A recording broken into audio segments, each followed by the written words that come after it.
Okay, so a lot of people have been asking about the DIY pets immigration and what was the experience like for us. So it was a pretty simple process. I definitely think if you've got a small animal and they can fly with you in cabin, I would highly recommend it.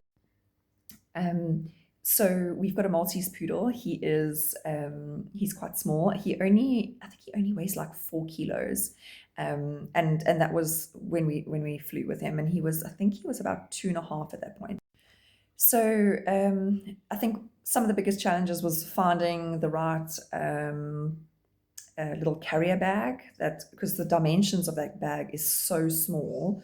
So what we did was I actually bought two bags, and I used the one as like kind of like a handbag, which was a bigger one, because my thought was what we'll do is while he's flying, he can be in the small one, and then if we in transit, because we booked with through TAAG, so then there was a layover in Angola, and then at the layover we could put him in the bigger bag, right?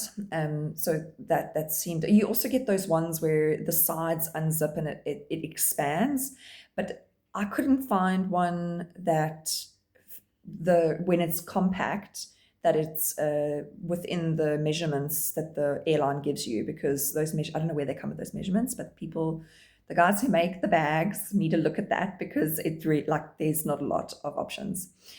So I was lucky. I got one actually secondhand. Someone had flown and had this bag, so I went to go buy that one from them. So we had the small one, and then I bought the bigger one off Take-A-Lot. And then this is becoming a very long story. I'm so sorry. But we ended up keeping him in the big bag, and no one actually checked. Like I don't want to recommend it. Like definitely have the smaller bag, because you don't want to be turned away at the airport like 0.99 when you're about to fly. But it definitely, I mean, he stayed in the bigger bag, like a backpack one, so he could sit up properly, like tall. And he was very relaxed.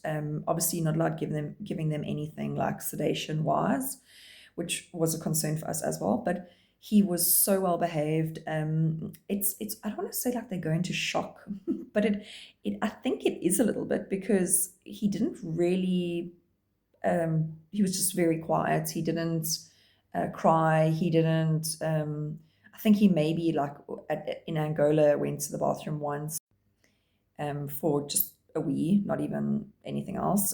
Obviously, we tried not to give him too much food and stuff before the flight, because for obvious reasons. And then I must say, what I also took with was like those little potty training pads, those little puppy pads. So I put that in as well, in the bag just in case. And then I also had one for when we were in the layover to put on the floor, because Angola, you can't exit the airport, and you basically just got the bathroom there that you can go to. So I put the mat on the floor for him, gave him some water and stuff, and then if he needed the toilet, he could go on the mat. So yeah, I think overall, I would highly recommend going through TAAG. When we went, it was the old airport, and it was still okay. I mean, we I'll maybe put a little picture of all the crap we had with us, but it was two strollers, two children, the dog. I remember thinking the poor person that has to sit like near us, or like be stuck next to us for whatever reason. But actually, it was fine. And the layover went really quickly, and it was actually, I want to say, because it's like an African like country, then I want to say they're not as strict. So I mean, we actually took him out the bag. He sat on my husband's lap for a little bit. We didn't advertise it, obviously, and we didn't like make a fuss about it. We just kind of like put him on the lap, and he was fine. And then yeah, we went on to the next leg of the flight, and coming off in Portugal was also super easy. And again, like no one asked us for paperwork. No one asked us for like anything to do with him. Like even boarding from South Africa, Cape Town, like no one asked anything. Got off in Angola, no one asked anything. Got back on, arrived in Portugal. If we didn't like look for the state vet, we could have just like, or the vet at the Lisboa airport, we probably could have just walked out the airport with him. I had to like, obviously found the vet, got his little check, his little paperwork sign off, there's a payment that you make. It wasn't a lot. And then exiting the airport, I was like, who checks this? Like does someone have to actually look at this when we leave? So I found someone walking out, and I was like, hey, do you want to look at this before we leave with him? And they kind of like looked at the paper, and probably because they couldn't understand me, looked at the paper and was like, yeah, okay, go, just go. So yeah, it was the actual flying with him was really a breeze. The paperwork to get to that point, now I'm starting at the arse end of the story, but yeah, the paperwork side was also really easy. The only thing is you got to do your state vet like very close to when you leave. So the day you fly, just obviously make sure that you've got enough time to see the state vet and keep in mind their hours and stuff. So, I mean, if you're flying on like a Monday morning, like the state vet might not be open on the weekend. So, and it needs to be like signed off and stamped. I don't want to misspeak here. I can't quite recall, but it's not very long in advance. I think it's like a day or two that you have before you fly. So we booked with the state vet the day before up in Stellenbosch. So we lived in Somerset West. So we took him up, went to the state vet, very nice at Elsenburg.